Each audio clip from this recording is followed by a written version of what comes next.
Unspoiled Network podcast. This is Spoil Me, covering Mage Errant, Book 6, The Tongue Eater, Chapters 8 through 12. Recurring Conversation, Lingering Sense, The Sea Roads, Overdue Conversations, and Dramatic Gestures. In these chapters, we finally get everybody on the same page with like, hey, do you think we should ask Hugh why he thinks that Kanderon's still alive? And Hugh even going, hey, maybe I should have told them why I think Kanderon is still alive. Took you long enough. Welcome to Spoil Me.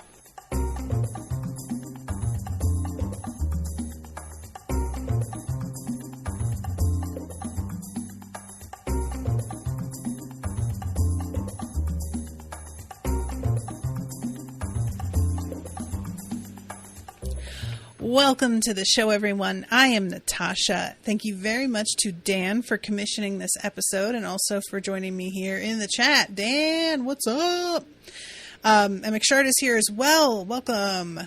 So, Chapter 8 starts off in a very, satisfying way for me. In that we finally get somebody asking, why does he think that? And genuinely asking. Everybody has been operating under the assumption that it's simple human nature to not want to believe a thing that you don't want to be true, and that's all it is. And finally, someone who is otherwise not really treated with much seriousness, serious, it's the wrong word. He is not taken seriously. He is not treated with a lot of dignity, I think.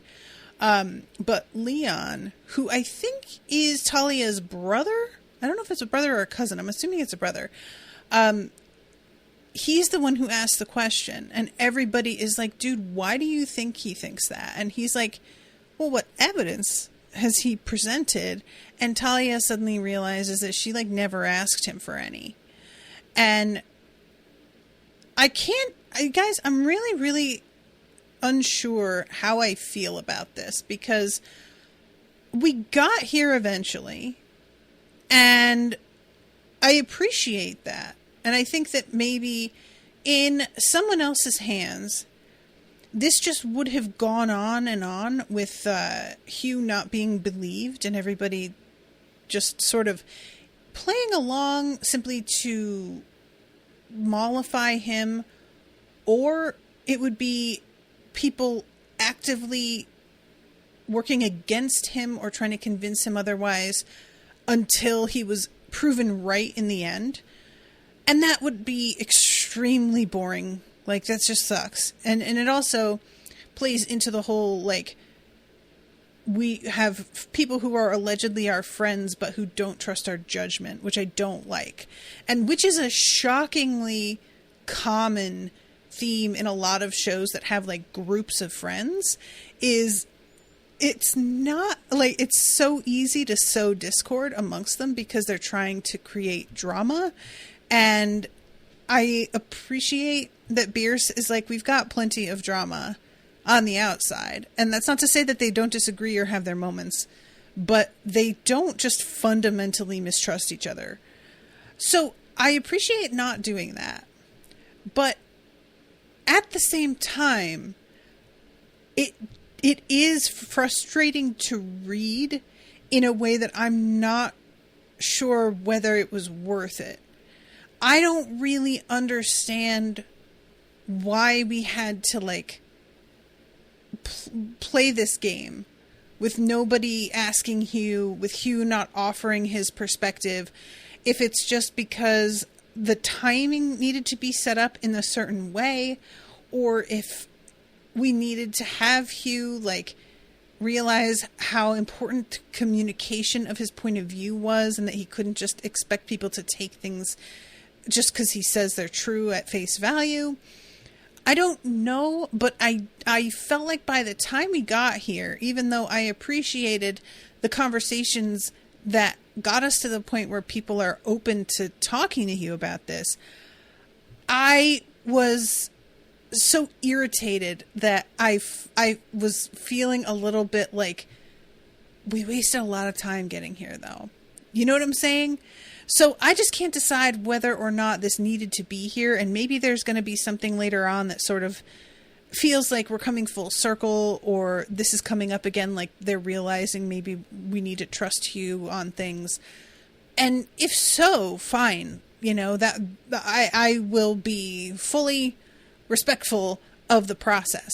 But as of right now, I just kind of sat through this part going, man, it really shouldn't have taken any of you this long to stop and look around and realize that, like, there's some fundamental lapses in communication happening. And, you know, it could also be put down to everybody's out of sorts. Everybody's grieving. Everybody's struggling. Everybody has a lot of pressure on them. And they're just not really thinking straight because of that. It's just... You know what I'm saying? You know what I'm saying? So anyway, I'm going to talk about that. Dan says, I love this conversation. It was just like everyone going, hey, are we being assholes? Whoops. Yeah, that's something that I will say. It's really rare for a group in a story who is taking one position to, like, collectively stop and go, maybe we all are wrong and that one person is right. Because so often... and this is human nature, if the majority tends to be on our side, we assume we all think this because we're right, and that's the logical conclusion to come to, and most people are going to come to it, and therefore the numbers prove that we're right. But the simple question of, like, have you talked to him about it and what does he say, just kind of gives lie to the fact that everybody's all working on an assumption here. So Talia, she is the one who is talking about how she feels like a jerk, and she's frustrated because she doesn't really know what she should have done with Hugh before he, like, got up and left. And there's a sense for her of, like, I could have handled this better, but I'm not really sure how. And it's not until Leon is like, well, why does he think that she sort of stops and realizes that's the main question she should have been asking, was not, like, how to handle Hugh, but genuinely, why don't you believe him? There's also a little moment here of, let's see, Talia says, how long will Luthi and Rafe be gone? Talia scowled. She was sure she'd hear the results of the negotiations between Indris, Ilinia, and Clan Castus before too long from either Ilinia or her brothers, but she didn't like being out of the loop even so. She doubted that the outcome would be anything but an alliance, however. As more news of Alestin's growing faction reached Skyhold, the remaining 2 members of the Coven had decided to start putting together their own alliance, one opposed to both Alestin and Havath. And we just have to point out the repetition in the wording again. To Talia's surprise, everyone seemed surprisingly optimistic. You don't need to say that again, sir. You could just say to her surprise, everyone seemed optimistic. Come on, friend, what are you doing? And Sabe is telling her that Skyhold just winning against Havath, that has sort of, even though they got betrayed, even though Kanderon is dead, supposedly, the fact that they won is major points in their favor. And everybody's feeling pretty solid about the direction they're headed in. So, yeah. He says, he says, what specific reasons does he have? It's just going to be grasping at straws, Roland said. Yes, but what straws? Talia exchanged a long glance with Sabe at that. I'm, not actually sure. And Sabe says he never actually told us. I'm really confused here, guys. Sabe saw the sphere, right? I don't know if it's, like, the sphere makes you forget about it. The sphere, like, I thought we had established that everybody could see it, but maybe it seems like everybody can see it and they can't really. I am just really confused at Sabe in particular, who I thought was there and saw it, and the fact that this is not factoring in at all for her. And even here, when Talia asks her directly, I thought Sabe would be like, well, there was this enormous sphere that's like, you know, the size of Kanderon. It's just a truly bizarre thing that she's ignoring, and I do not understand why. Dan says, I think they think the sphere is like a carcass. But I'm sorry. That doesn't make any sense. I'm gonna just like say this is probably the first time that I've felt really like this isn't holding together, Mr. Bierce. But I'm gonna say it. The transformation of a body into a totally different shape that is like hovering and immovable, they think is a carcass? Who would come to that conclusion? That's asinine. It's absurd. There's nothing about that like, if anybody were to cite that other great powers died and left really weird remains behind, then maybe, but that's never brought up or mentioned by anybody. So, don't you think it's weird that Sabe doesn't consider that as evidence in any sense? I know that I'm kind of like harping on this, you guys, and I don't want to, but it's a major plot point at this point with, you know, a rift between our friends and several chapters in a row now dealing with this. And I feel like I'm taking crazy pills. Up to now, our friends in these books have been really, really good about drawing logical conclusions and, you know, and observing and being rational about things and really reasonable and approaching things in such a way that is like, you know, level-headed. And I can't figure out why he has suddenly tried to make everybody an asshole who has their head up their ass these first few chapters. I mean, it's one thing for it to be like, oh, everybody's a little illogical, grief, whatever. But this is feeling like Sabe legit just has taken leave of all reason and had a memory spell put on her that caused her to forget what she saw. Like, this doesn't make any sense at all. And I don't know. It feels really, really weird, and everybody feels like they're acting kind of out of character. Emmett Shard says, I think she's believing what her grandmother said about the sphere being Kanderon trying to seal away her wings from anyone trying to steal them. I mean, again, though, if that were what she said, I wish she'd bring it up here. Because that's what, I mean, I believe that in the scene where Kanderon dies, like in the end, what happened right after that Hugh referenced the sphere. And even if Sabe believes what her grandmother says, in this moment when Talia's asking, I guess we never got from him why he thinks that. I would think Sabe would volunteer that, at least, and be like, he thinks the sphere has Kanderon inside. My grandmother says it's her wings, but he doesn't agree with her. This would be the time for that conversation. But again, it's just like it didn't happen. Dan says, it's funny, on 2 rereads, it never really stood out to me. Sabe and Hugh heard her final words and everyone just assumed she was dead, especially with Hugh's magic not working. But yeah, the way you describe it, it is weird. Yeah, and you know, like I said, I don't want to be harping on this, but it feels like John Bierce is harping on it for the sake of the plot. And if this had these sorts of holes in it and he weren't constantly drawing attention to it, I would just let it go. But it feels like he is drawing attention to it repeatedly.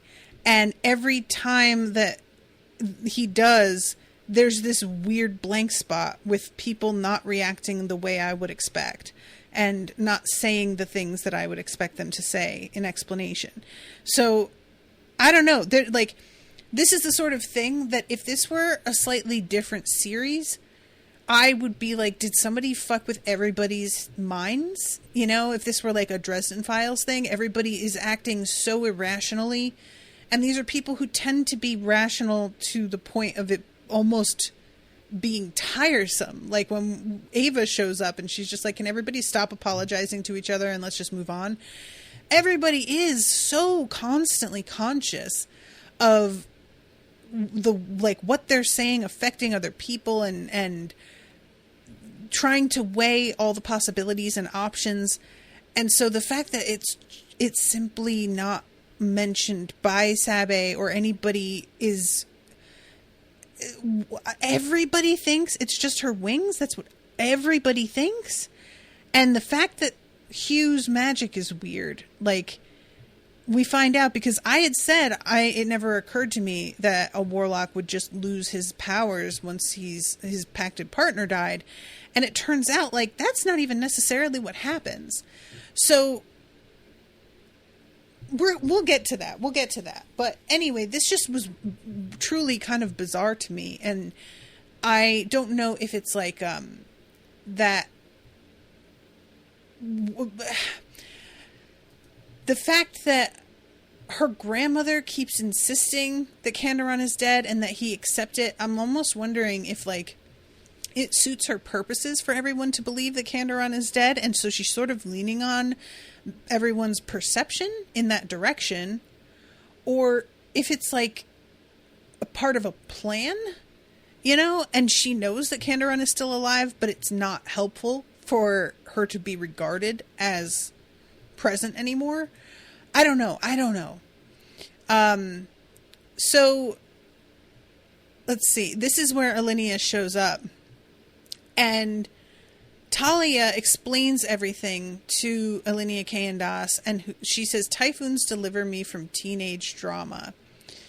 You've got to do whatever you can do to fix Hugh's hurt feelings. He is far too valuable of a game piece to let wander off on his own right now. And she fully does not believe that Kanderon is still alive. She isn't asking about any evidence, nothing. Which the others, it's more surprising to me they didn't. Her, it's very unsurprising because Alinea is certainly not going to take their word on things. And like I said, she's got her own agendas, and it may just not be helpful for her if he thinks that Kanderon is still alive. That might just be an obstacle that she's like, I don't have time for this. That said, I can't emphasize enough how unhelpful it is to say that you guys are just dealing with teenage drama. Because, and I'm talking about not from a sensitivity perspective, although certainly that is true. I'm talking about in a simple PR sense. If you're trying to get people on your side on something, and you dismiss the very real grief somebody is feeling because a person important to them in your eyes has actually died, and you just say it's teenage drama when they lost someone, that's not going to make you seem any more like a good option to work with. It really feels like cold-blooded in a way that's not going to get folks to want to listen to you. And she says, she uses the phrase teenage drama several times. And I just wanted to go over to her and be like, lady, the way to get these kids to listen to you is like, indulge them and let them think you're taking it seriously.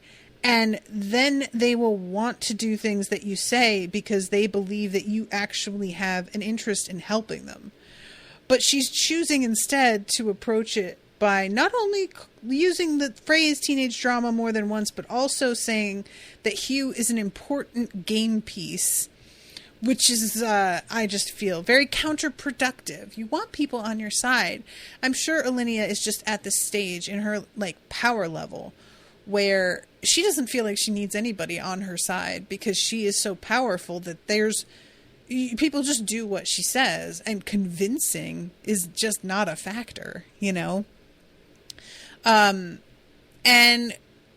we find out that, warlocks are always valuable to great powers. Pacting with them is one of the best ways to grow mana reservoirs. And, he could also be used to manufacture sentient weaponry faster than other warlocks by dint of being able to pact more enchanted items at once than other warlocks. And I don't recall, like, why it is that he can do that. If anybody wants to remind me of that. If it's the mana reservoirs that allow for more or for more connections. But I also had a question that I think has been answered at one time. Whether or not a magical item being in your storage space can cause a resonance cascade, or if it being on another plane of existence, technically, because of it, the way these tattoos work, means that they don't contribute to that in storage. Dan says, it takes some of your mana permanently to form a contract. Hues are huge, so he can bond with more. Okay, cool, thank you. So, they have a little chat here, and let's see, here it is. So, in short, you lot need to get over your silly teenage drama and get Hugh back. I doubt we're staying in Skyhold longer than another week at most. And then she points at Rafe and said, and you promised to show me some tattoo designs, so let's get looking before I die of old age. And Talia is like, what's with the tattoo thing? And Sabe says, well, she's probably just looking for ways to increase power. Like, we're always trying to do that. And then we have them just be like, we need to find Hugh. Don't know how to do that because he's probably like actively preventing scrying, using mackerel. And since people who are actually super good at seeing can't ever find him, I have a feeling it's going to be even worse for us. Dan says stuff in storage doesn't cause resonance cascades. Cool. So we go to chapter 9, Lingering Sense. And this chapter made me cry, you guys. Just like one of those, like, I have to stop and like just let myself cry here. So Godric is finally running across Rana, whose classes he has been avoiding, and she is doing a little scolding because he has been clearly dodging her. But when she asks him how he's going about trying to find his father's letter or the thief, and he tells her he's essentially just going after stone mages in person and being like, hey, did you take it? She's like, are you really? That's all? Wait, really? And he starts to get annoyed and is like, what do you mean? What else would I be doing? And she has to finally be like, dude, scent mage. Hello. And he's suddenly like, oh my God, I'm so dumb. I can't believe I didn't think of that. So he'd sealed off the door of his father's quarters so that nobody else could come in and like fuck with things. And he goes in and he sits down, and she asks him to dampen his affinity senses. And apparently this is something that you have to try and do automatically if you're attempting to fall asleep. So he does this, but then he tries to reach out with his scent before she gives him the instruction to do so, which causes him to get overwhelmed and almost throw up. And she has to be like, dude, great. Okay, now we've got to start over. And she causes there to be a scent of mint in the air so that he his nausea gets sort of calmed a little bit. And I had to laugh at this one. The scent of mint doesn't do more than a little for regular nausea, but it does wonders for affinity sense-induced nausea. You ever get a scent mage claiming they can use scent magic for healing? They're a scam artist and a grifter. And, guys, I don't think that this is actually what he's doing, but I really took this as Beer throwing some shade at essential oils. This is one of those things, like, it's certainly still a thing, but, you know, there's always, like, trends that sort of come and go.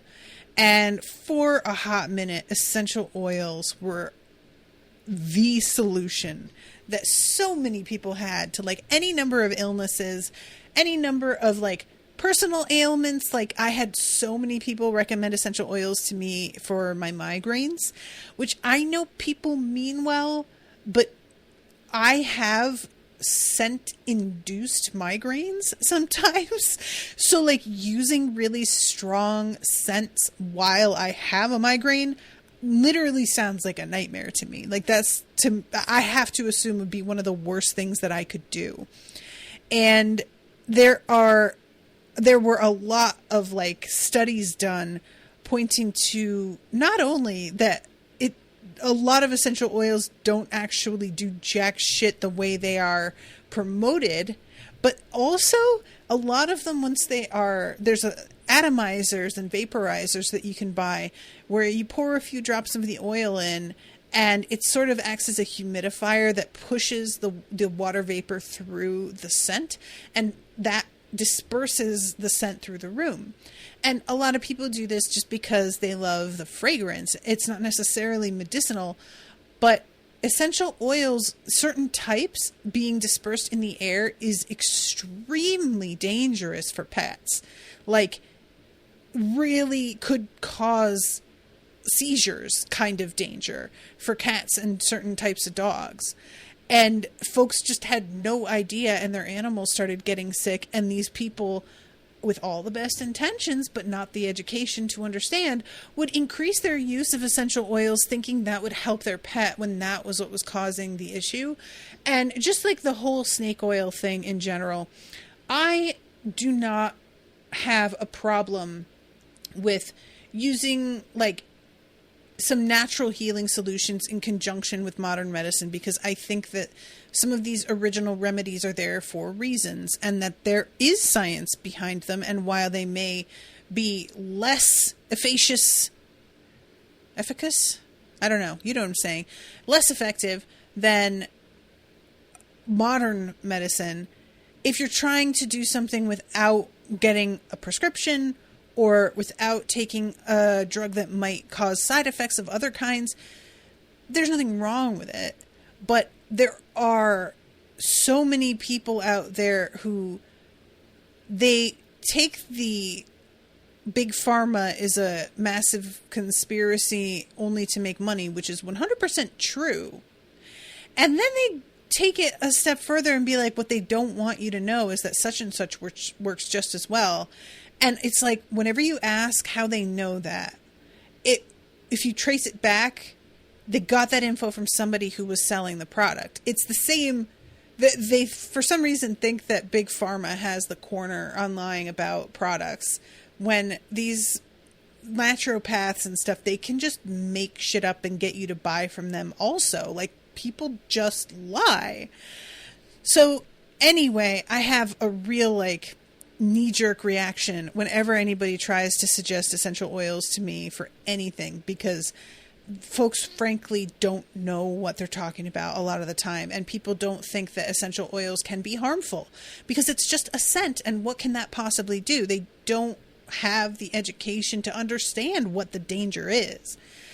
Anyway, oh God, MX Shard says, I have had to tell people to stop ingesting essential oils multiple times. There you go.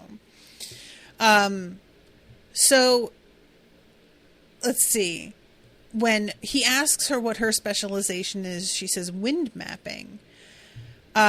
I stand on hills and mountains and smell the wind all day. I can tell what crops are being planted, how much steel is being forged, what weapons are being brewed by alchemists, and it's undetectable. It can't be warded or defended against in any real practical way, and the people who can pay for it want this information. So this is when she says, I need you to remember what your father smelled like. And he says, well, shouldn't I be trying to find the thief? And she says, do you want the thief or your father's letter? And I really appreciated that, because that's the focus, right? And it's really easy to get sidetracked by just being angry at the person who took it and letting that take complete priority over actually finding the thing. And I feel I would fall prey to that really, really easily, because it's really hard for me. I have like, it's kind of funny actually when you stop and think about it, but I recently got diagnosed with ADHD finally. And, I was reading about what has been cited as a symptom of being just neurodivergent of certain types, just in general. And one of the things that they cite is obsession with fairness, and like just being so hyper aware of injustices and whether things are apportioned fairly, expectations are fair, what is delivered is fair. And I think it's really wild that wanting things to be fair is considered evidence that you may just be like atypical, but okay. But that's what gets me with situations like this. I think I would be very distracted by trying to find this person and be like, what the fuck is wrong with you? My father died, and you come in before his only child, got to see and you took something that he left for me? Seriously, what is fucking wrong with you? You're disgusting. And I would want to feel like they really get it and they really know. And the thing about that is, as understandable as it is, it's really rare that you ever get a sense from somebody that they are adequately aware of or as ashamed as they should be of whatever they did. It's just so rare. Like, you know, it's very, very unsatisfying most of the time. And I have had to learn to let go of it, because there's just, you don't have any control over that at all. And I respect the way that Godric winds up handling this in the end, because he just sort of like he leaves one cutting remark for this guy and moves on. And I was like, that is the way. And I need to learn to be more like that. So his father's scent wasn't just the particular smell of his sweat, but also his favorite blend of spices that he put on almost everything he cooked. It wasn't just the smell of rock dust that always hung around him, but also the particular soaps and oils he had used for his hair. It wasn't just the lingering tang of iron, but also the persistent undertones of worry that Archer had always carried with him but so seldom shown. It was the smell of the old battered drums and pipes his father had kept since his days at sea. It was the smell of old scars and the hated ship's tattoo that the healers had never been able to fully remove. And it was the smell of the locket of his mother's hair that his father had carried with him everywhere. And with every thread of his father's scent that Godric picked up, waves of memory crashed against him. The smell of spices brought forth his da, cooking the two of them dinner for the last time, the night before midwinter. The smell of his hair oils awoke a memory of his dad teaching Godric how to take care of his hair, teaching him when to use untangling cantrips, when to use oils, and when to use combs. Burnt wool gave Godric his dad yelling, half in amusement and half in alarm, as he brushed sparks and embers off his sleeves from one of the experimental bone mixture explosions he'd been helping Talia and the alchemists develop. The scent of his mother's hair gave him a blurry memory of sledding down a dune on a curved stone disc with his parents when he was young. On and on, the memories rushed through him, and then his magic slipped from his grasp. and he found himself crying in Rana's lap. Though he didn't know how he'd gotten there. Oh, you guys. And when he says to Rana, you knew that was coming, she was like, yeah. And I also knew this was coming, and I think anybody with experience with this probably saw it coming. Scent is like an unbelievably powerful sense. And as she says, it's the most linked to memory. And if you have lost someone and you stumble into the scent that reminds you of them, there are so many things that we can like mentally prepare for when it comes to grief. You know, like seeing somebody's property or being in their house, like looking at things, being around certain family members, whatever. You can be like, this is going to be tough. But the scent thing is something that I think a lot of folks forget, or they only think of it in terms of like his cologne, a fragrance that somebody like wore on purpose. And they forget all of these other little things. Like one that I still laugh at, and I told my mom and she cracked up. My grandmother, I actually posted a picture of her kitchen on Instagram for Senior Citizens Day, which was yesterday. She passed away at this point, I think almost 10 years ago. And her kitchen looked very much, somebody compared it to like the Weasley kitchen from Harry Potter. Totally correct. It was gorgeous and warm and lovely, but also falling apart, a disaster. And there was always a scent of like mildew under everything because it was old and things needed to be like cleaned out and replaced and never were. At the same time, she was always cooking these lovely things. And she kept a copper pot with like slits in the lid on her stove boiling all day throughout the winter months. And it had slices of orange, pieces of pine, and cinnamon sticks and cloves inside. And it just filled her house with this amazing fragrance. But every now and then you'd have to get something from one of the lower cabinets and you'd open a cabinet and there'd be that whiff of mildew that got mixed in. And I was in my kitchen and it was Christmas time and I was baking cinnamon rolls. And I had just opened the oven to check on the cinnamon rolls. And I had to get a dish tub out and I went under my sink. And the scent of the cinnamon was still in the air, and I opened under my sink and I got a whiff of mildew because one of our pipes had been leaking. And I just like stopped and went, Grandma. It was like this combo that I never saw coming. If you had asked me what scents I associated with her, mildew would not have been something I mentioned because it's not a conscious thing. But that accidental mixture, it was like she was fucking standing in front of me. I was totally unprepared for it, and I just like burst into tears. And that's the thing about grief that's so like frustrating, is that you have all sorts of things that you know are minefields, and so you like purposely avoid them, or you wait until you feel you're ready to get into that stuff and then have your head in the place that you think, I can handle this now. But grief sneaks up on you from weird directions.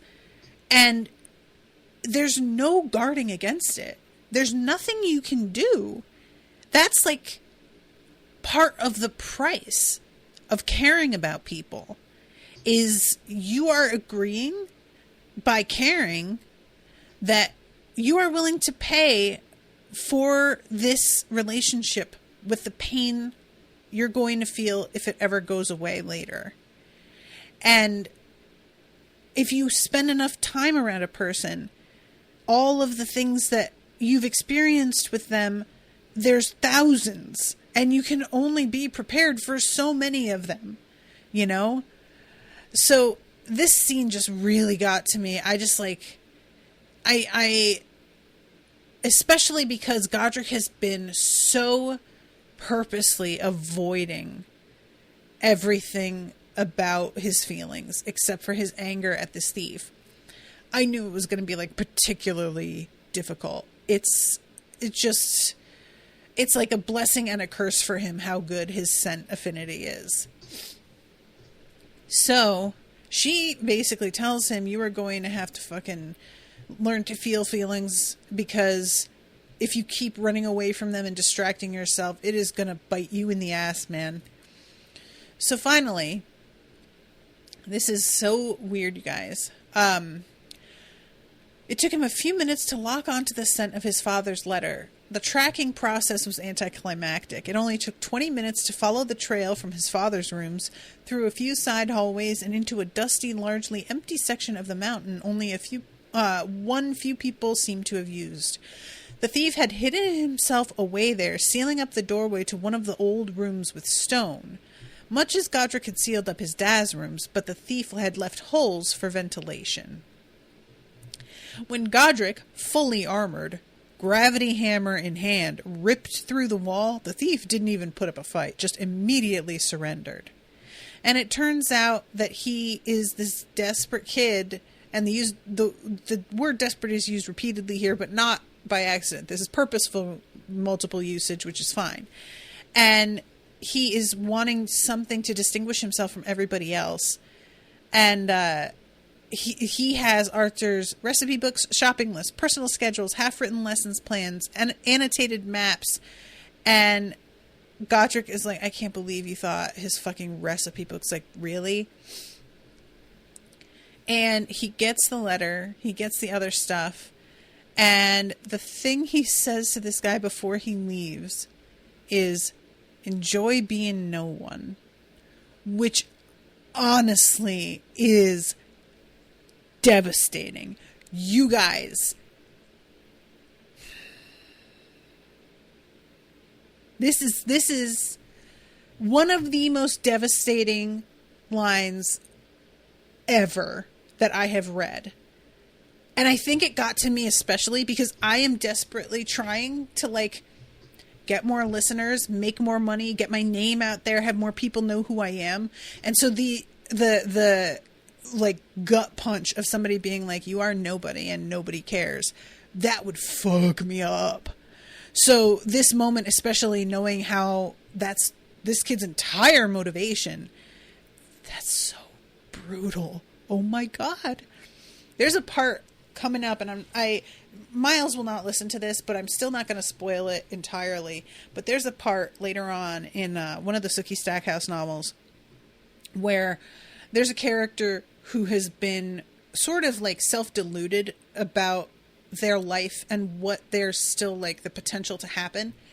And they do something truly like despicable.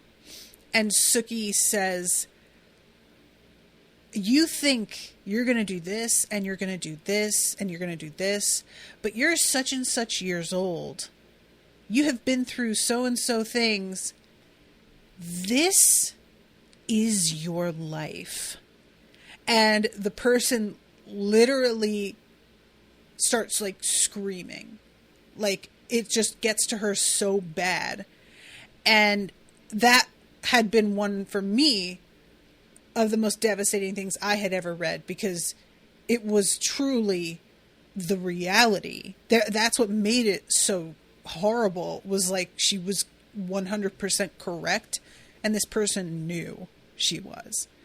This falls right into that category for me, where the reality is so pitiful. You don't need to say anything but the bare bone facts for it to be a complete wreck, you know? Oh my God. Emmett Shard called him Godric Ego Breaker.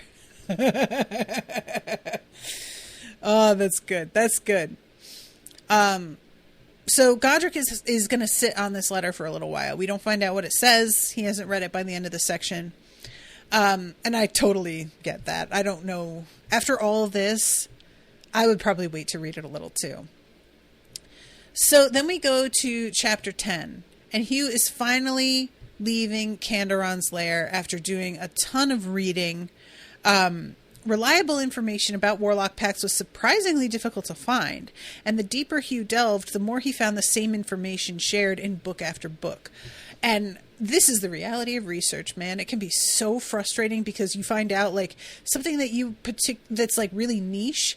There's 2 sources, and it looks at first like there's 15 sources, but when you go through them and you find out where all 15 books source their info from, it's those 2 books only. And so really you could have just saved yourself the fucking trouble. And Hugh read the writings of liches, dragons, and gorgon outlaws, the musings of a kraken engraved into thin plates of some strange gold alloy he'd never encountered before. He read essays on how best to position one's warlocks in one's cult in order to ensure the cult's stability. I love this so much. And then he read transcripts of interviews with some ancient sapient sword from the Cloudspine continent, which had pacted with dozens of warlocks over centuries. The sword on its own could turn its wielder into a great power. It was by far the most powerful enchanted weapon he'd ever heard of. Its blade could slip through the distance to cut foes down from leagues away. It also allowed its wielder to teleport, drain the air from enemy lungs, and a dozen other bizarre powers. This is too much. I don't like it. And I don't need for any of our friends or enemies to get their hands on this. I hope this is just being mentioned here out of academic interest and that it's not something we're going to have to deal with because it sounds like a nightmare. Apparently it's like packed into a city and it's never going to leave. Well, I hope not. So let's see. Oh, here it is. He was fairly confident he'd diagnosed the problem with his bond to Kanderon by the 2nd day in her lair, and the solution to repairing their bond on the 3rd, but he kept looking. There had to be a better solution than the one he found, one that was less dangerous, less potentially suicidal, and that wasn't seemingly impossible to actually pull off, one that didn't border on dishonoring Kanderon, and I'm real curious about that. No matter how many additional books he dove into, however, no better options came to mind. One of them would leave either him or Kanderon dead, and the other would have turned one of them into a brain-dead mana battery for the other. Yikes. So he's looking through things, and I really do enjoy that eventually he comes across handwritten notes about things that she has discovered regarding warlocks, and he realizes that like she hadn't put much thought into that exploitation until her deal with Hugh, and then once she started to like understand some of the ways that a power imbalance could be manipulated, she was just like, oh, I catch anybody doing this kind of shit and I will fuck them up. So let's see. So he slips out of there, and he has to steal supplies because it's been days here, so he has to eat. He's doing his basic, like, I'm doing inventory with one of his little attention things on his head, so that people mostly ignore him, except for one dude who gives him an order, and he's just like, oh, I feel bad. He's not going to get his shit, but you know what? It's too bad. So there's a bit where Mackerel thinks that I have to read this. Hugh realized he was overcomplicating things. He walked into the storage area carrying a ledger and quill and proceeded to start inventorying supplies. None of the harried cooks gave him a second glance. It was trivially easy for him to move supplies into a storage tattoo as he conducted his fake inventory, and the only close call came when Mackerel tried to break free, intending to steal one cook's shoes, though thankfully no one noticed. When Hugh had a chance later to ask Mackerel why he'd tried to steal the man's shoes, Mackerel sent him a series of images that seemed to imply that the spellbook was pleased with Hugh's gift of clothing, but that he needed shoes to go with it. Definitely no hat, though. Hats were terrible and should all be destroyed. I don't remember where Mackerel's dislike of hats has come from. I know I remember that it's a thing, but I don't remember what happened to cause it. But yeah, he had put a new cover on Mackerel just to like make it look like something else. And Mackerel is just like, oh, I love it. Sweet, new threads. So eventually he is outside and he's looking down and he sees that roads have been carved into the glass. And this answers my question, because I was like, how the fuck are we going to keep doing trade if sand ships don't have sand? And it turns out they have figured out some ways. And he spots the Moonless Owl and Ava on there. And he is like, you know what? I really want to go see her.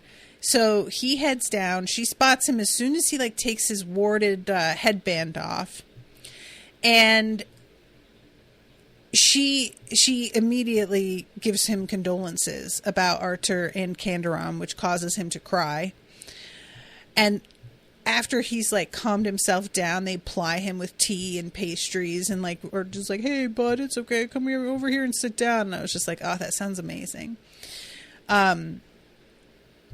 So Ava, it's an interesting moment here. Her father says people are going to think we're working with a Lustin and it's going to get messy. Hush you, Deela told her son. Solon glowered and opened his mouth to argue, but Ava cut off both of them. If there was going to be an issue, there already would have been. Besides, we're still in Idris's favor and no one's going to cause problems when we're just a couple dozen lengths away from her. We still have a lot of work to do, and you two being ridiculous isn't going to change anything. Go get back to work. I need to talk to Hugh. And speaking of Indra's father, you should probably go visit her to pay your regards. She pointed at the door. Solon glowered, but Deela had an oddly proud look on her face. After a moment, Ava's father and grandmother left the cabin arguing with one another.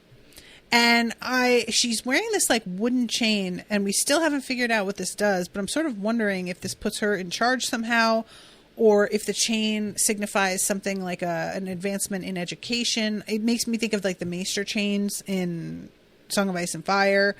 But yeah, it's a really neat idea. It could be just a weapon, you know. So they sort of update one another on stuff, and eventually she asks him, did you explain to your friends why you think Kanderon is still alive? Because he's saying how worried he is about storming off and thinking that his friends may not want to be his friends anymore, which he even knows is foolish. Like, he has gained enough self-awareness now that he can recognize the doubts for untruths. He can't control that they're still happening, but he can take a step back and mostly be like, that's unlikely. But the fear is still there a little. And him being like, maybe they don't want to be my friends anymore. Ava's just like, oh, come on. You know that's not going to happen.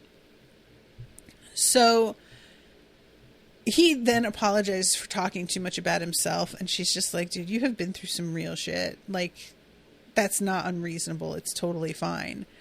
And I feel really bad, actually, because I dumped you at a point that was probably extra difficult for you. And he basically says, the reasons that you gave for dumping me have only become more true since we split up. So even though it was bad timing, it would have just gotten worse. And you were right. Like, if that isn't something that you want in your life, this would have been unsustainable between the two of us. Which I really, really love, that she starts to get like, you are being too reasonable. It's I can't handle it. Just like you considering how to make me feel less bad about dumping you. Like, come on, calm down. So they get back to the library, and she's been asking him if he's ready to see his friends, but he finally stops and is like, are you ready to see them? Is that cool? Like, you went through some shit here with Bakori's imps, like, and she says, I didn't really think that I was going to be coming back here again, I will confess, but I think I'm going to be fine. So they go in, and Sabe and Godric are right behind Talia, who just, like, crushes Hugh in a hug. And then we go to chapter 12, where Hugh is explaining to them all of his reasons, like the original suspicions that he had, and then he gets to talking about some of the more specific evidence that he has discovered since that supports the thesis. And we find out that he had been, like, going to try and cash in his Clan Castus favor in order to get Talia to help him, which is so hilarious. Like, buddy, that was not necessary. So he says, first, my magic is malfunctioning. Normally, when a warlock's partner dies, one of two things happen. Either they lose their affinities entirely, and their mana reservoirs revert to their old form, or if they've had their pact long enough, their affinity is stable and simply stays intact. I've never heard of a case of some weird halfway malfunction like mine. And Sabe is like, yeah, but Alestin fucked you up through the bond. Couldn't that change how that works? And he says, maybe, but there's another thing.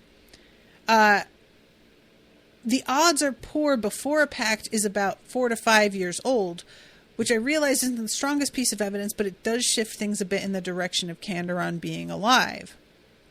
The odds of him keeping his affinities, by the way, are poor before 4 or 5 years old.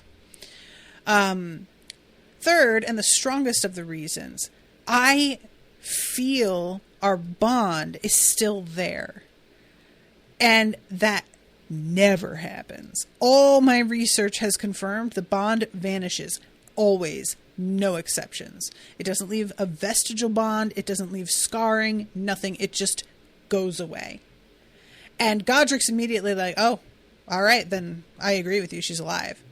And they're all like, really? And Godric's like, look, also, it would be great for me if she was still alive because that would help us get back at Heliothrax. But no, I really do think that you're probably right. And then Hugh says his fourth reason, valleys of energetic metastability. I'm going to go ahead and say, I believe you. I did not follow this. I tried. There were times where I felt like I started to get it, and then I didn't. I am not certain how much I need to. If I do, I'm hoping that eventually it will come together for me, or that it will be re-explained in a way that feels like I can grasp it a little more. This is not shade against the writing. It is me not having the kind of mind that cares enough about this sort of detail in a magical system to put in the effort to figure it out. I am not like, there are some people for whom the magical system having very specific rules and things, that's like part of the fun for them. And they want to be able to follow this stuff because they want to treat the magic more like math and figure it out. That's never really a priority for me. For me, well thought out magical systems are whipped cream. I don't need them. If they're there, awesome. But all I need are some like basic rules that we all agree on and really, really good characters. And if you give me that, I'm willing to go with what you say. I don't need a whole thing. And if you do have a whole thing, awesome. But I'm not going to spend much time exploring that. So that's part of the reason why Brandon Sanderson can get a little bit tiresome for me, because he just loves nothing more than to like do deep dives on that part, which just doesn't really concern me a lot. So anyway, so this is when Sabe is like, okay, so let's say you're right about this. How do you do this? And he says, I have got to create tension, which means going far away. The more tension I can put on the bond, the better, but odds aren't good it will work. And the odds it will fail catastrophically and hurt or even kill you both? High, Hugh said quietly. He couldn't help but notice, however, that Sabe hadn't just referred to him, but to you both.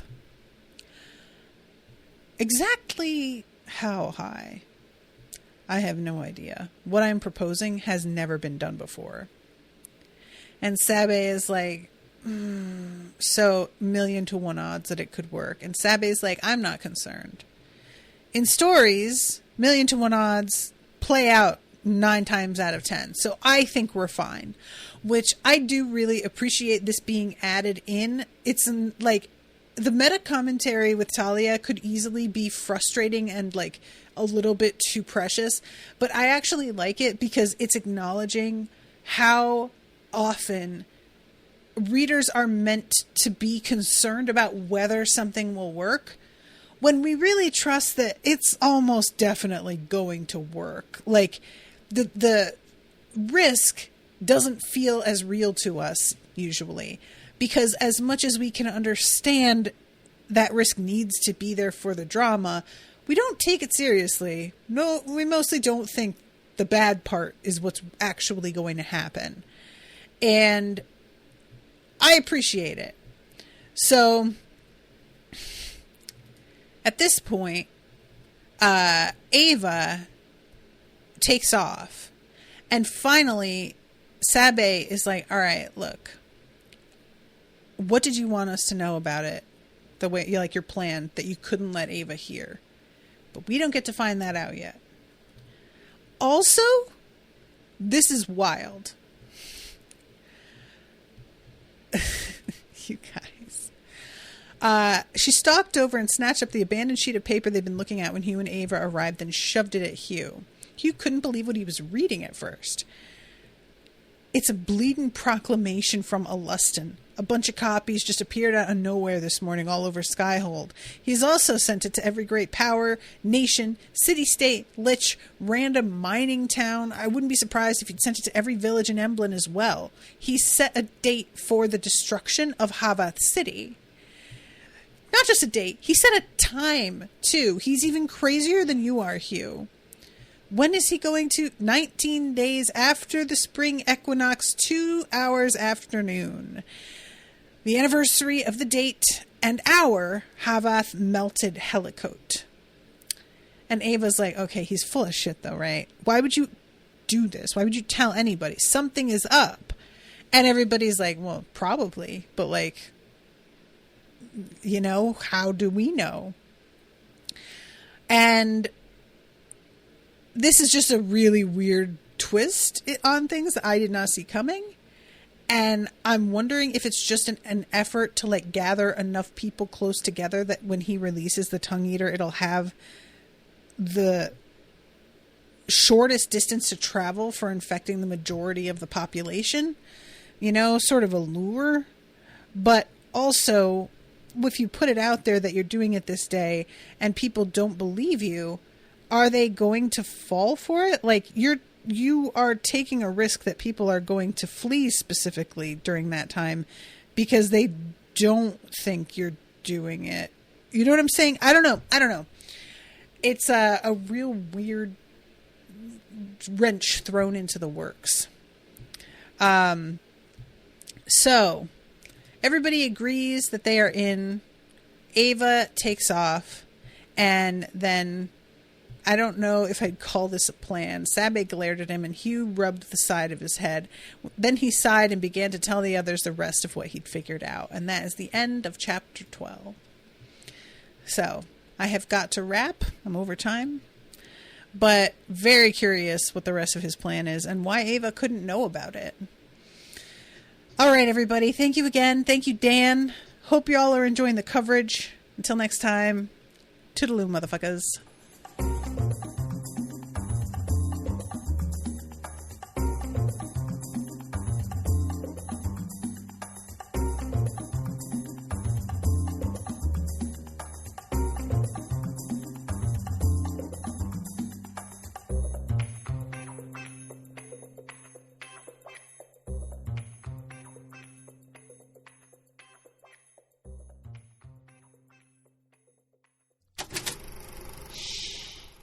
was an Unspoiled Network podcast.